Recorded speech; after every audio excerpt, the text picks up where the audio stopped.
റിയാസ് വീട്ടിലേക്ക് കയറിയ സമയത്ത് ലക്ഷ്മീനെ മാത്രമല്ല ചൊറിയുന്നത്, അനുമോൾക്കിട്ടും ഒരു കുട്ട് വെച്ച് കൊടുക്കുന്നുണ്ട്. റിയാസ് കയറി എല്ലാവരെയും പരിചയപ്പെട്ട ശേഷം ലിവിങ് ഏരിയയിൽ എല്ലാവരോടുമായിട്ട് വന്ന് നിന്ന് സംസാരിക്കുന്നുണ്ട്. ആ സംസാരിക്കുന്ന സമയത്താണ് അനുവിനിട്ടൊരു കുട്ട് കൊടുക്കുന്നത്.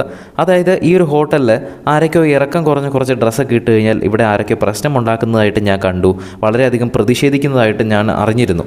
അങ്ങനെയൊക്കെ ചെയ്തു കഴിഞ്ഞാൽ ഈ ഒരു ഹോട്ടലിൻ്റെ റെപ്യൂട്ടേഷനെ അത് ബാധിക്കും. ഈ ഹോട്ടലിൽ തന്നെ ഭയങ്കര നാണക്കേടാണ് അങ്ങനെയൊക്കെ പറഞ്ഞുകൊണ്ട് നടന്നു കഴിഞ്ഞാൽ. ഇങ്ങനെയുള്ള ആൾക്കാരൊക്കെ ഹോട്ടലിലുള്ളത് തന്നെ നാണക്കേടാണ് എന്ന് പറഞ്ഞ് അനുവിനെ കളിയാക്കുന്നുണ്ട്. അതുമാത്രമല്ല, വേറെ എന്തോ ഒരു കേസ് അനുവിനെ പറ്റി പറയുന്നുണ്ട്. പക്ഷേ അത് ചെറുതായിട്ടൊന്ന് മ്യൂട്ട് ചെയ്തിട്ടാണ് കേൾപ്പിച്ചിരിക്കുന്നത്. എനിക്ക് തോന്നുന്നത് എപ്പിസോഡിൽ കേൾപ്പിക്കുമായിരിക്കാം. ഇങ്ങനെ ചില കാര്യങ്ങൾ ലൈവിൽ നടക്കുന്നത് ചിലതൊക്കെ മ്യൂട്ട് ചെയ്ത് കേൾപ്പിക്കുന്ന സാധനങ്ങൾ എപ്പിസോഡിൽ ക്ലിയർ ആയിട്ട് തന്നെ കേൾപ്പിക്കാറുണ്ട്. സോ അതെന്താണെന്ന് നമുക്ക് എപ്പിസോഡിൽ തന്നെ കണ്ട് മനസ്സിലാക്കാം. എന്തായാലും കയറിയ ഉടനെ തന്നെ ആദ്യം ലക്ഷ്മീനെ ഒന്ന് ചൊറിഞ്ഞു, പിന്നീട് അനുമോളെ ചൊറിഞ്ഞു. പിന്നെ ഇനി അവിടെ സ്ട്രോങ് ആയിട്ട് കളിക്കുന്ന മത്സരാർത്ഥികളെ എല്ലാവരും റിയാസ് ഒന്ന് ചൊറിയുമായിരിക്കാം.